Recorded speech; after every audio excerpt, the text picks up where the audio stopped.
اللہ اکبر اللہ اکبر۔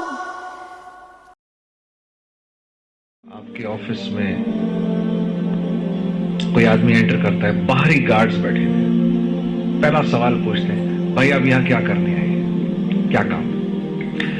اب اگر یہ آنے والا آدمی یہ کہے کہ مجھے آئیڈیا نہیں میں کیوں آیا ہوں یہاں پر، تو یہ آدمی سیڑھیوں سے اوپر بھی نہیں آ سکتا کہ بھائی یہ یہاں تو مذاق ہو رہا ہے، تمہیں یہی نہیں پتا تم یہاں کیوں آئے ہو۔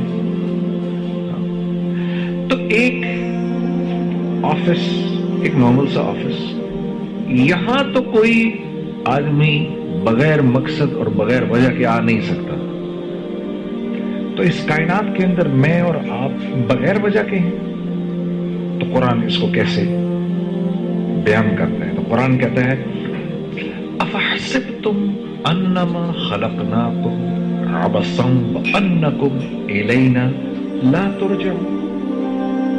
افحسبتم،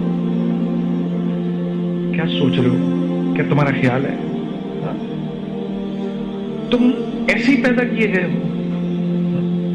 تم خود تو کوئی چیز بغیر وجہ کے تخلیق نہیں کرتے، تو تم نے اپنے رب سے یہ توقع رکھی ہوئی ہے کہ اس نے یہ سارا کا سارا جو کائنات کا نظام بنایا ہوا ہے یہ بے وجہ ہے، اسی کو وجہ نہیں ہے۔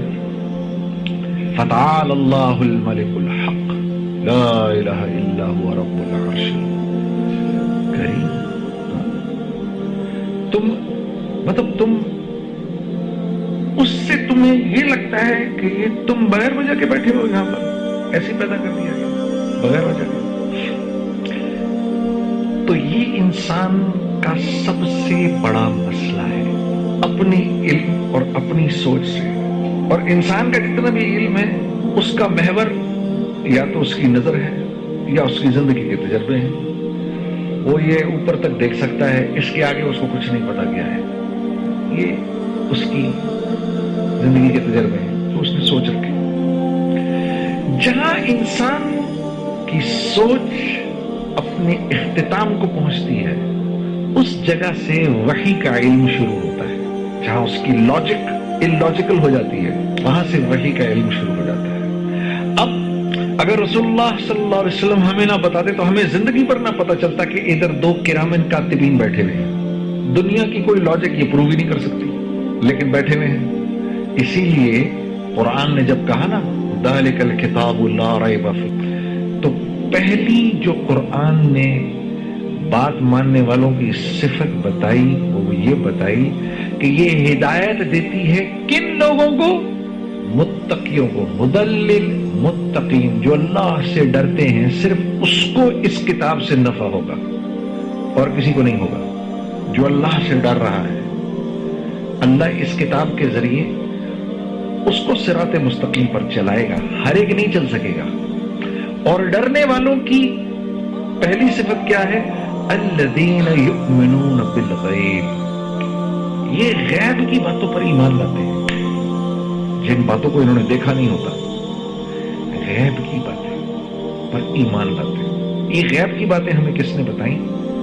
رسول اللہ صلی اللہ علیہ وسلم۔ انہوں نے بتایا ادھر کرامن کاتبین بیٹھے ہوئے ہیں، مجھے تو نظر ہی نہیں آ رہا، انہوں نے مجھے بتایا ہے کہ وفی السماء، مجھے ان کے ذریعے پتا چلا قرآن کہہ رہا ہے وفی السماء رزقکم وما توعدون، میرے بندو تم سے جس رزق کا وعدہ کیا گیا ہے وہ رزق دنیا میں نہیں ہے، دنیا سے اس کا کوئی تعلق نہیں، وہ آسمانوں سے آ رہا ہے۔ وفی السماء رزقکم وما توعدون، تم سے جس رزق کا اللہ فرما رہے میں نے وعدہ کیا ہے اس کا تعلق زمین، پتھر، سونا، چاندی، زراعت، کاشتکاری، سورج، چاند، ستاروں، پہاڑوں سے نہیں ہے، بلکہ یہ ہم آسمانوں سے اتارتے ہیں تمہارے لیے۔ لیکن مجھے تو سب کچھ یہاں سے ہوتا ہوا نظر آ رہا ہے، مجھے تو یہ نظر آ رہا ہے کہ میری پیسے ہیں تو میرے کام بنیں گے، پیسے نہیں ہیں تو میرے کام نہیں بنیں گے۔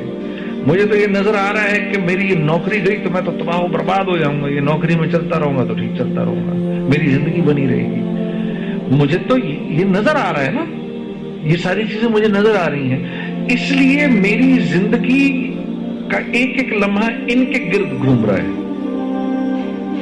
چیزوں کے گرد گھوم رہا ہے، اسباب کے گرد گھوم رہا ہے، حالانکہ یہ صرف اور صرف